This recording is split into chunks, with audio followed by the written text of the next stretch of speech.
മമ്മൂക്കയുടെ ഫാമിലിയിൽ നിന്ന് വന്ന ഒരാളായതുകൊണ്ട് ഞാൻ പറഞ്ഞല്ലോ ചെറിയ രീതിയിലും സിനിമ സീരിയലിലും ആൽബത്തിലും ജൂനിയർ ആർട്ടിസ്റ്റൊക്കെ അഭിനയിച്ച് വന്ന ഒരാളാണ്. വന്ന് ചെറിയ ചെറിയ ക്യാരക്ടർ ചെയ്തു, ചെറിയ സിനിമകൾ ചെയ്തു. ഇങ്ങനൊരു വലിയൊരു പടത്തിലേക്ക് വരുമ്പോൾ ഒരുപാട് ടെൻഷൻ ഉണ്ടായിരുന്നു. കാരണം നമുക്ക് മമ്മൂക്കയുടെ പേര് കളയാൻ പറ്റത്തില്ലല്ലോ. പണി അറിയില്ലെങ്കിൽ ഈ പരിപാടി വിട്ടു. നമ്മൾ എന്തെങ്കിലും മിസ്റ്റേക്ക് ഉണ്ട്, അതെല്ലാ മിസ്റ്റേക്കുകളും ക്ലിയർ ചെയ്യുന്ന എൻ്റെ ഡയറക്ടറാണ് ടി സുരേഷ് ബാബു സാറാണ്. എന്തെങ്കിലും മിസ്റ്റേക്ക് ഉണ്ട് അങ്ങനെ ചെയ്യാൻ പാടില്ല, ഇങ്ങനെ അദ്ദേഹം ഈ ക്ലിയർ ചെയ്യുന്നു. നമുക്ക് ഏറ്റവും വലിയ ടെൻഷനുള്ള പരിപാടിയല്ലേ ഇങ്ങനെ ഒരു തലപ്പത്തിരിക്കുന്ന ഒരാൾക്ക് ഒരു മോശം പേര് വരരുത്. നമ്മൾ എന്ത് ചെയ്താലും അങ്ങനെ ഒരു മോശം പേര് വരരുത്. നമ്മൾ എങ്ങനെ മൂവ് ചെയ്യാനും ടെൻഷനാണ്. ഇങ്ങനെ ഇല്ല, അദ്ദേഹം ഇല്ലായിരുന്നു നമ്മൾ ഫ്രീ ബേഡ് ആണെങ്കിൽ നമുക്ക് ഓക്കെ അല്ലേ.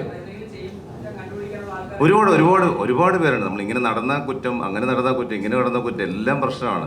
ഒരുപാട് സോർട്ട് ഔട്ട് ചെയ്യേണ്ട കാര്യങ്ങളുണ്ട്. നമ്മൾ മാക്സിമം നമ്മൾ എല്ലാവരും എന്തിനാണ് നമ്മളൊരു ജോലി ചെയ്യുന്നത്, എന്തിനാണ് നമുക്കെല്ലാവരും നമ്മുടെ കുടുംബം കൊണ്ടുപോകാനും അല്ല നമ്മുടെ ലൈഫ് സെറ്റിലാകാൻ വേണ്ടി, നമ്മുടെ ആഗ്രഹം നിറവേറ്റാൻ വേണ്ടിയല്ലേ. അപ്പോൾ നമ്മൾ കുറേ കാര്യങ്ങളൊക്കെ ഇങ്ങനെ അഡ്ജസ്റ്റ് പേടിയെന്ന് പറഞ്ഞാൽ ഒരു ടെൻഷനുണ്ട്. അതെല്ലാം ഡയറക്ടർ സാറിൻ്റെ കയ്യിൽ നിന്ന് കൊടുത്തത് അദ്ദേഹം കറക്റ്റായിട്ട് സെറ്റ് ചെയ്ത് തന്നു.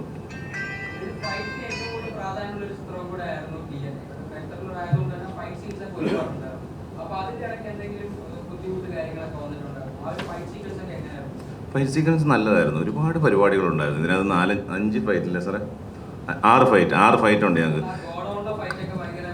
കാരണം എനിക്ക് ഒരുപാട്, നമ്മളിപ്പോൾ പറയല്ലേ, എനിക്ക് ഒരുപാട് ശാരീരിക ബുദ്ധിമുട്ടുകളുണ്ടായിരുന്നു. പക്ഷേ നമ്മൾ ആ സമയത്ത് ആക്ഷൻ പറയുമ്പോൾ നമുക്ക് ആ സമയത്ത് നമുക്കൊരു ആവേശം ഉണ്ടാവില്ല. നമുക്ക് ചെയ്യണം. ഒരുപാട് സീക്വൻസ് ഞാൻ തന്നെ കറക്റ്റായിട്ട് ചെയ്തത്. ഡൂപ്പ് മാക്സിമം ഒരുപാട് ഡൂപ്പുകൾ ചെയ്തിട്ടില്ല. ഡൂപ്പിനെ വെച്ചൊന്നും ചെയ്യാതെ മാക്സിമം ഞാൻ തന്നെ കുറേ കാര്യങ്ങൾ ചെയ്തു. അപ്പോൾ സാറ് നിർബന്ധമായിരുന്നു അഷ്കർ തന്നെ ചെയ്യണം, അങ്ങനെ ചെറിയ കാര്യങ്ങളാണെങ്കിലും സാർ ആ ഒരു സ്റ്റൈൽ തന്നെ ചെയ്യണമെന്ന് സാറ് നിർബന്ധം ഉണ്ടായിരുന്നു.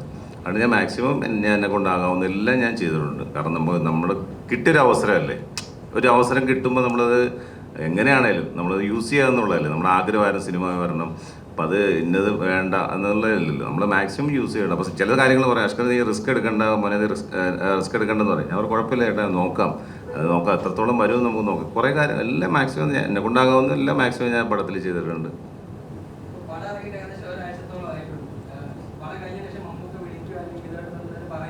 മമ്മൂക്ക വിളിച്ചങ്ങനെ ആരോടൊന്നും പറയത്തില്ല. അത് ഡയറക്ടർ സാർ എന്നേക്കാളും സീരിയസ് ആയിട്ടിരിക്കുന്ന ഡയറക്ടർ സാറുമായിട്ടുള്ള അവർ തമ്മിലുള്ളൊരു രഹസ്യ ബന്ധങ്ങളുണ്ടാവും.